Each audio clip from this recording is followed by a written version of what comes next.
Hello, and welcome to Sundays in Song.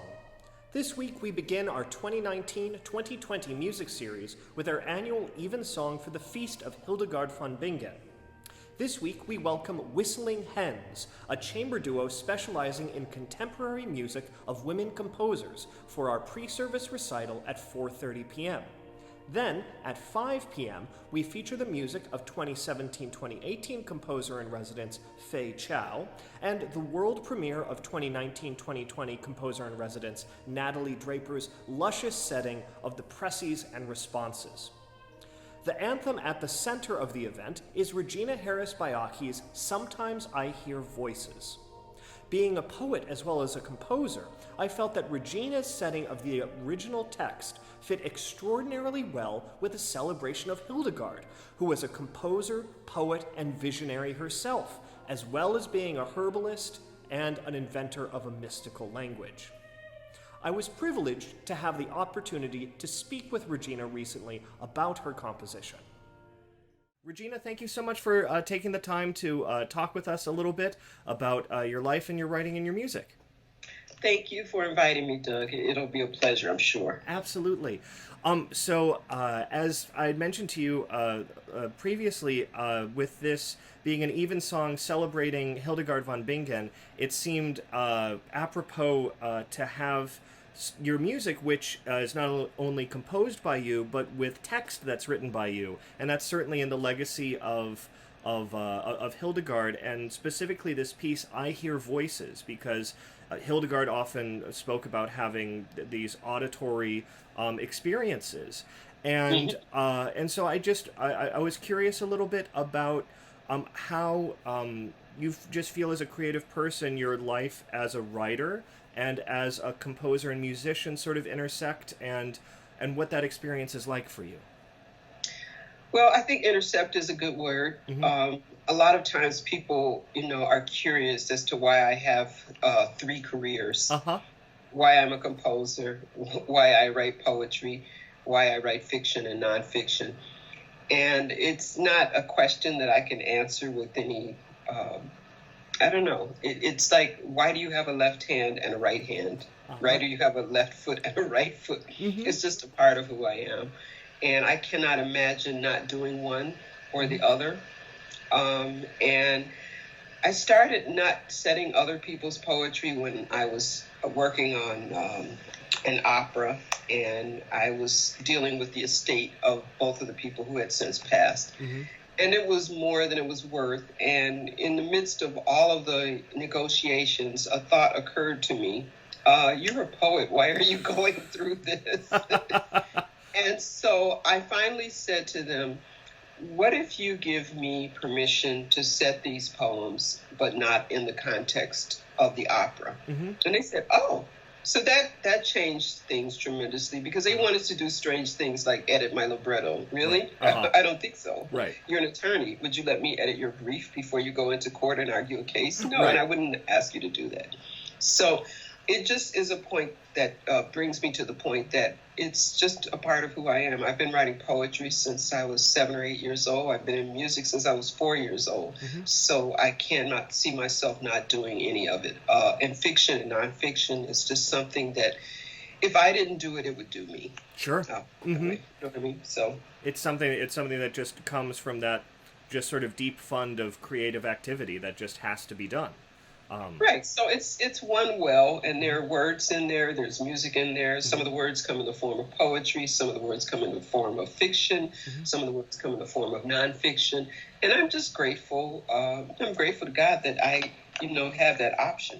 Yeah. Turning now specifically to this piece, I Hear Voices. Could you let us know just a little bit about what the history of that piece was like? Maybe some of the inspiration or the initial compositional ideas that went behind that, and probably I imagine you'll interweave the compositional elements and the textual elements in your explanation. But I'm wondering sort of which came first, if it's a chicken and egg sort of thing.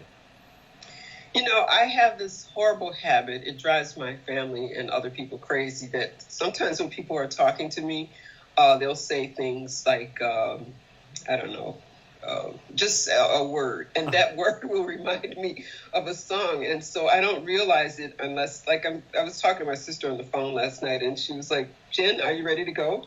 And I was like, "Oh, I'm sorry. Why? What happened?" And she said, "You're humming, or Mm-hmm. or you're singing, or you're whistling." And I whistle when it goes out of my range, and I don't even realize that I'm whistling. Mm-hmm. I don't realize that I'm humming. So sometimes I hear voices kind of came to me that way, where I think it was a gesture more than anything else.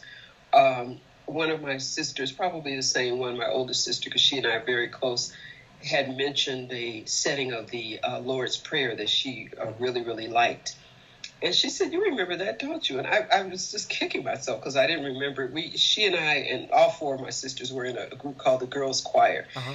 And at one point, they had like 3,000 voices. Wow. Because it's a huge group in Chicago. It's a community chorus, and they had like different geographical choirs. Mm-hmm.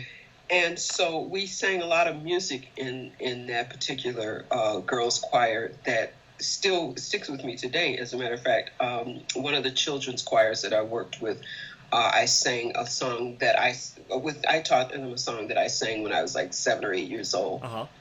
And still apropos, they loved it, But anyway, so sometimes I hear voices. I kind of, went back and tried to dig up that piece that she was talking about. I couldn't find it, but I asked her to hum a little bit of it for me. And I really liked the vibe. I liked the energy of it. And that kind of stuck with me. Mm-hmm. And I kept hearing this rolling around in my head. And so the title, was something that I came up with because I thought it would be marketable. Mm-hmm. And then it went from a marketable title to, okay, I'm really hearing voices connected to this piece, and I want to record them. I want to write it down. Yeah. And the words and the music kind of came together. Mm-hmm. Sometimes they do, and sometimes they don't. And these kind of came as a set, as a pair. Yeah. I remember saying this once to a guy that I was studying with, and maybe in a composition seminar, that sometimes I feel like I'm taking dictation. Uh-huh.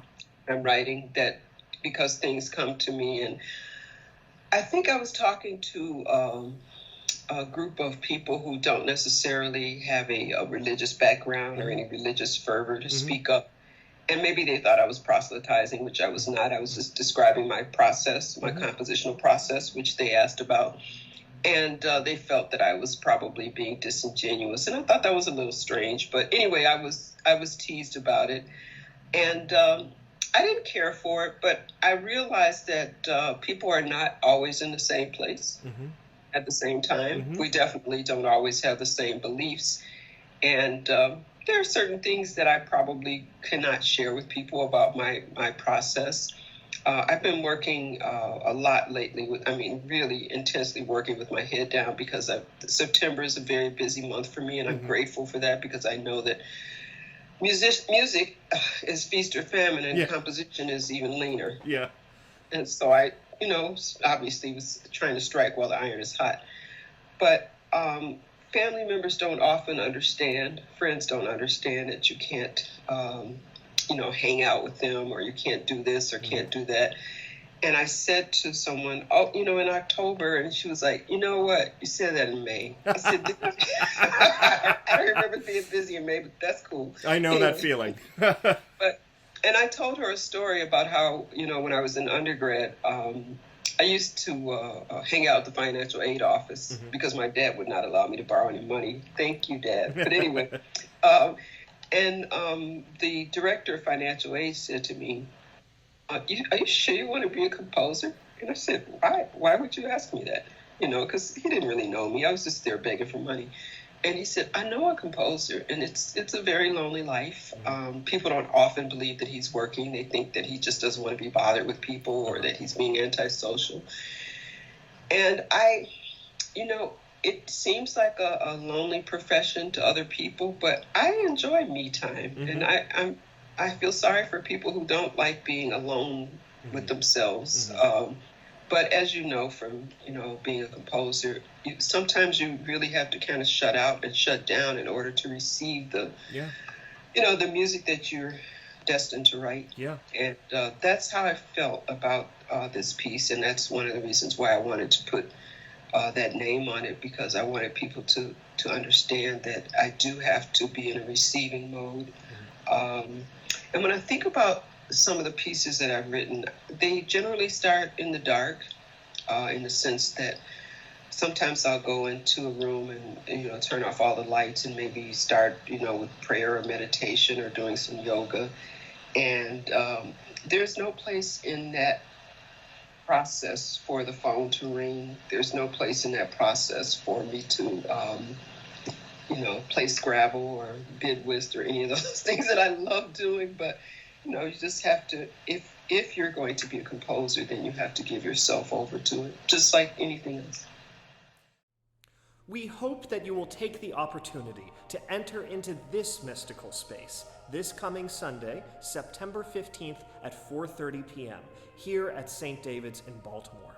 Until next time, I'm Douglas Buchanan, and I look forward to singing with you.